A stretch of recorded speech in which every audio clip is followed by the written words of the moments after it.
안녕하십니까. 228TV 박영석입니다. 228 민주운동에 관심 있는 분들은 누구나 한 번쯤은 들어보셨을 것이고, 그리고 또 기억하시는 분들도 많은 것이 바로 유명한 228 결의문입니다. 백만학도여 피가 있거든 우리의 신성한 권리를 위하여 서슴지 말고 일어서라.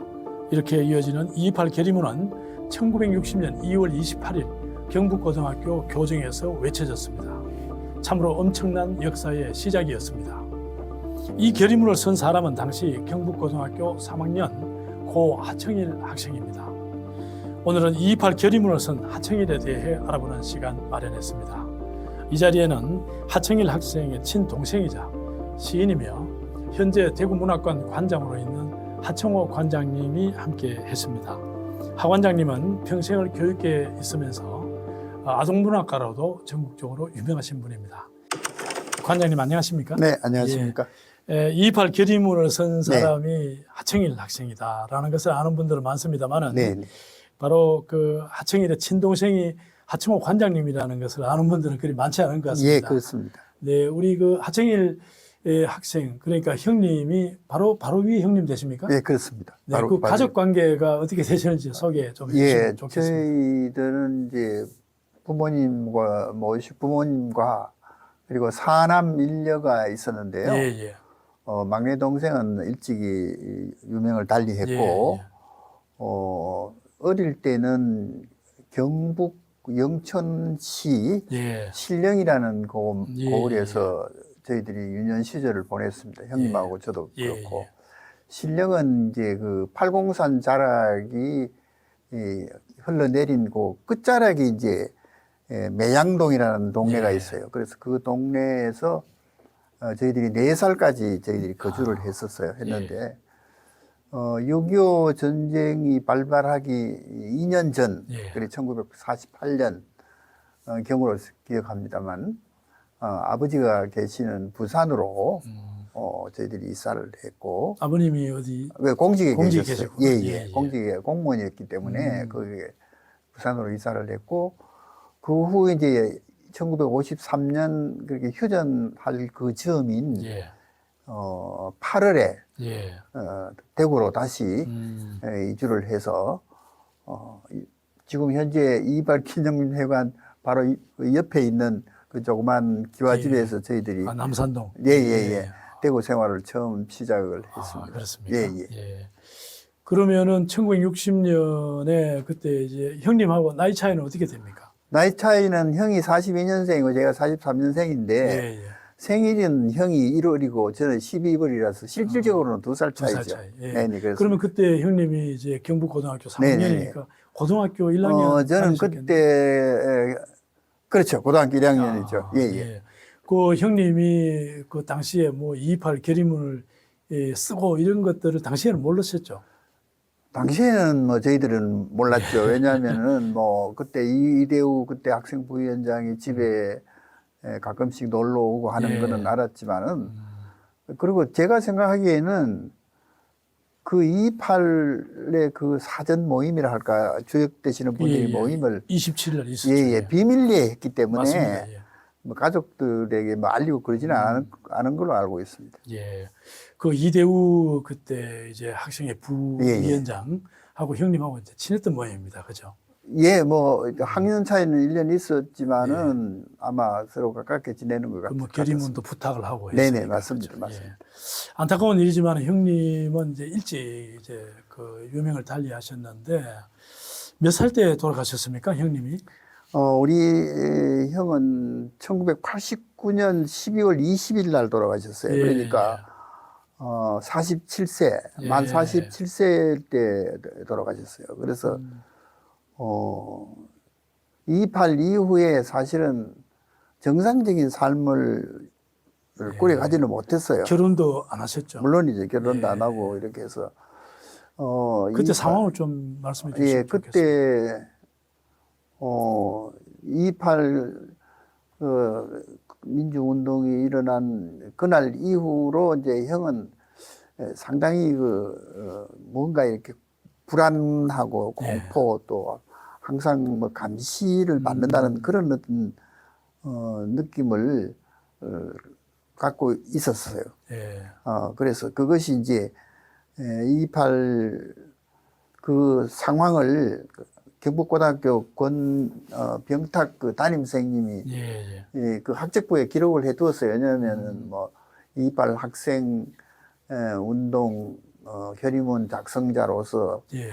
관훈으로부터 비상한 주목을 받았다고 이렇게 써놨었어요. 그래서 항상 주위에 이제 감시나 또는 그런 어떤 뭐라 그러나 이렇게 늘 주목을 받고 있는 그런 상태였기 때문에 그 어린 나이에 그렇게 뭐 그때 18세, 19세밖에 안 되니까 그런 어떤 중압감 같은 것들이 상당히 정신적인 면에서 굉장히 불안한 증세를 조금 나타내기 시작했었죠. 예. 실제로 2.28 당시에 그 이제 학생들도 200여 명이 경찰에 이제 연행이 그렇죠, 되고 그렇죠. 조사를 받고 했는데 네네. 그때 이제 형님 하청일 학생은 그 바로 이제 풀려 나오지 못했죠. 그렇죠. 학생들은 그날 당일날 네네네. 다 이제 풀려 났는데 근데 그 상황은 어떻습니까? 그때 이제 우리 형은 그때 공락금 미납으로 예, 재적 상태였거든요. 예. 그러니까 학생으로서의 그 보호막이 없었어요. 그 학생이 아니었다. 학생이 그렇죠? 아니고, 그리고 나이도 이제 그때 18세가 넘었으니까 어떻게 법적으로 보면 미성년자도 아니고 지금도 18세 예, 그렇습니다. 그렇죠. 그러니까 거기다가 또 확실한 거는 그 결의문이라는 어떤 증거가 있으니까 예. 좀 더 이렇게 조사를 받고 힘든 어떤 과정을 겪지 않았냐 이렇게 하는데 그 언제쯤 며칠 정도 있다가 제가 기억하기로는 한 3일 후에 돌아오신 걸로 기억하고 있어요. 예. 그래서 어머니가 항상 저 대문에서 서성거리면서 형이 돌아오기를 기다리고 했던 것을 지금 기억에 납니다. 그때 이제 그 많은 이제 조사받는 과정에서 그렇죠. 뭐 힘든 일들도 뭐 예, 있었을 예. 것이라 그런 예상도 하는 간접적으로 뭐 이렇게 그 잡혀갔던 분들 이야기를 들으면 그분들도 상당히 그 공포 분위기를 느꼈다고 그렇게 하더라고요. 뭐 옆에서는 뭐 아주 그 비명소리도 들리고 뭐 그랬다 하는데 그 자세한 걸 형님이 얘기를 안 하셔요. 안 하시니까. 네, 안 하시니까 그러나 이제 항상 그 불안해하고 뭔가 조금 사람이 좀 달라진 그런 느낌, 뭐 기가 빠졌다 할까, 경상도 말로 그런 느낌은 저희 가족으로서 받았죠. 그러니까 이제 그때 조사받고 나와서 있다가 이제 군대는 몇 살쯤에 갔습니까? 바로 군대 갔습니까? 한 2년 그 정년기가 돼야 되니까. 예. 그때가 1963년 정확하게 1월 31일 날 입대를 했습니다. 한 2년 정도. 그렇죠. 한 2년 정도 있다가 입대 영장에 나와서 입대를 했는데 군 생활이 굉장히 힘들었어요. 예를 들어서 정확하게 제대한 게 1970년 1월 31일이니까 몇 년입니까? 7년 동안 이제 군적을 갖고 있었거든요. 그게 이제 왜 그러냐면은 제가 이제 유추해 보건데 군 입대할 때부터 이제 건강이 안 좋았었습니다. 그런데 이제 입대를 해서 최전방에 복무를 했는데 그러니까 몸이 아프니까 이제 휴가를 얻어서 집에 오고 왔는데 그 병이 더 차도가 없으니 어머니는 그냥 더 집에서 더 치료를 받고 가라. 이러더니 그게 이제 미기대 되는 거예요. 그러다가 이제 그러면 탈령이 되는 거죠. 그렇지. 요새 말은 그 좋은 말로 하면 미기되고 보통 군대 용어로 하면 탈령인데 그러다가 이제 다시 또 기대를 합니다. 하면은 기대를 하면 뭐 거기서 이제 아무래도 또 거기에 따른 벌칙이 있으니까 그 벌칙을 받고 그래도 복무를 하다가 또 몸이 아프고 이러면 또 이제 그러니까 그게 이제 군적을 7년 동안 갖게 됐고 마지막에는 이제 1970년 1월 31일이 이제 제대인데 광주 육군모의원에서 의병 제대를 하셨어요. 도저히 이제 이 사람은 군에 복무하기 어렵다 이래서 이제 의병 제대인데 제가 광주 그리고 전라도 광주죠. 전라도 광주까지 가서 제가 모시고 나왔죠. 거기 뭐 어떤 쪽에 이렇게 그게 병을 이제 알았습니까? 그게 이제 뭐 전체적으로 쇠약한 것도 심신이 쇠약한 것도 있고 이제 정신질환이 이제 병명이 중에 하나였었죠. 불안과 공포 뭐 이런 그런 것 현실 적응에 대해서 잘 하지 못한 그런 것들이 이제 그 제대 의병 제대 이후였었죠. 그러니까 제대를 하셔가지고도 이제 정상적인 사회생활이 아, 못했죠. 불가능했겠습니다. 거의 못했죠. 뭐 그 동안에 어떻게 지냈습니까? 그 동안에는 계속 그 치료를 하고 그랬습니까? 그 한동안은 이제 민간 이제 치료하는 시설, 곳에 예. 뭐 요양소라든지 이런 데 가서 이제 치료를 받다가 절에 가셨어요. 그렇게 해서 꽤 많은 시간을 절에 서 있었어요. 왔다 갔다 하셨죠.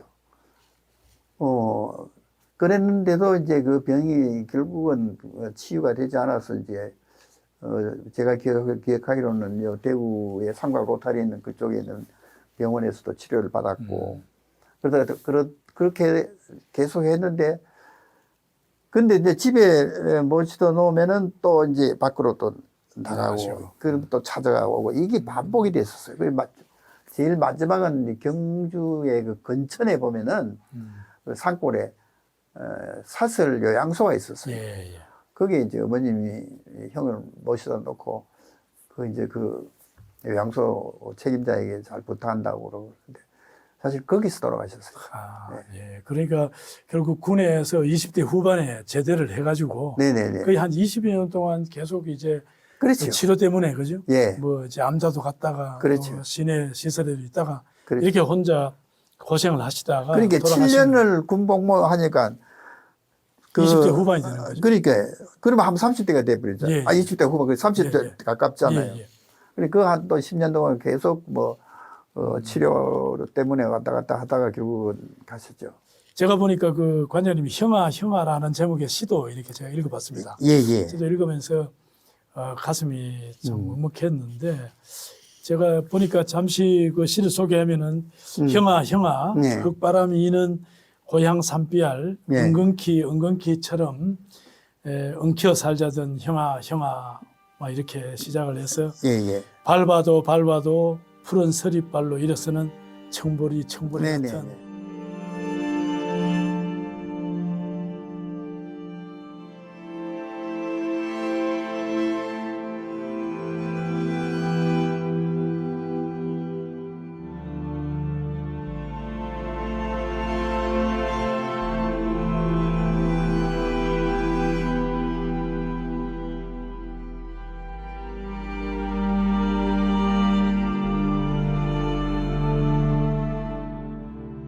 이렇게 끝을 맺는 그런 시인데 정말 그 지금 읽는 순간에도 네. 가슴을 칩니다만 너무 애절하고 비통한데 형님을 보내기가 정말 힘들었겠습니다. 사실은 이 시는 형이 굉장히 투병 생활을 하고 할 때 형하고 나하고 이제 이렇게 고향에 한번 갔다가 예. 그 들판을 거닐면서 이제 이야기를 나누다가 형은 이제 다시 집에 돌아가고 나는 거기 조금 더 남아 있다가 쓴 시가 이 시거든요. 네. 그래서 그 형이 그때는 몸이 굉장히 피폐해져 가지고 정상적인 생활이 어려운 그럴 때거든요. 그래서 그 형에 대한 그 모습을 보고 너무 가슴이 좀 비통스럽게 해서 쓴 시예요. 네. 네. 정말 시가 너무나 애절합니다. 예. 그 형님이 두 분이 이제 그래도 뭐 싸우기도 하고 그럴 때 그렇게도 하지만은 또 정말 그 하나의 형, 그죠? 그렇죠. 그래서 너무나 또 이렇게 가까이 두고 싶은 형이었던 것 같은데 두 분이 뭐 말씀도 이렇게 많이 나누셨던 걸로 알고 있는데 제가 어디 책자에 보니까 형님이 그 무슨 민물새우 들어가서 된장국을 끓여달라고 관장님한테 얘기도 했다면서요. 예, 그게 맞습니다. 그게 왜냐하면 그 우리 신령에서 팔공포구 쪽으로 조금 올라가면은 그 어릿골이라는 못이 하나 있어요. 그 산 속에 있는 조그마한 못인데 거기에 민물새우가 굉장히 많이 자랐습니다. 그래서 거기에 이제 깻묵 같은 거라든가 하면 등게를 이렇게 태워가지고 그걸 부셔서 이제 뿌리면 새우가 몰려들면 그걸 잡아서 이제 큰 댁에서 큰 어머니가 그걸 끓여서 주는데 이제 그거를 저희들이 이제 참 맛있게 먹었거든요. 형도 먹고 나도 먹고 했는데. 어린 시절에. 물론이죠. 그런데 이제 형은 그 음식도 물론 먹고 싶었지만 중요한 거는 그때 그 시절이 그리워서 그렇겠죠. 그 얘기 같아요. 왜냐하면 형제들이 막 멍석을 깔아놓고 쭉 앉아가 사촌 사촌 형제들까지 다 모여 앉아서 먹는 그 분위기가 그리워서 이제 그런 소리를 하지 않았나 저는 또 그렇게 생각도 돼요. 뭐 음식도 음식이지만. 예. 형님의 그 경북고 시절, 예, 예. 그 이제 생활기록부 보면은 예, 예. 그 이제 담임 선생님이 학생을 평가 예, 예, 뭐 예. 해놓은 거 있지 않습니까? 예, 예. 거기 보면은 담임 선생님이 혁명가로 이렇게 네네. 기록을 해놓고 있습니다. 그 우리 관장님이 보시는 형님은 뭐 어떤 분입니까? 형님은 저는 키가 뭐 그렇게 큰 편이 아니지만 형은 키가 뭐 170 안 나고 4, 5쯤 되는 걸로 예. 키도 크고 덩치도 좀 컸어요. 예. 크고 이게 말은 많이 하는 편은 아니죠. 과묵한 편인데 이제 말을 한번 시작하면은 굉장히 논리정연하게 그 남을 설득하는 예. 그런 어떤 힘이 있는 것 같아요. 그래서 이렇게 좌중을 어느 정도 리드할 수 있는 그런 어떤 성향도 좀 있었고 반면에 굉장히 여린 감성도 있었어요. 예.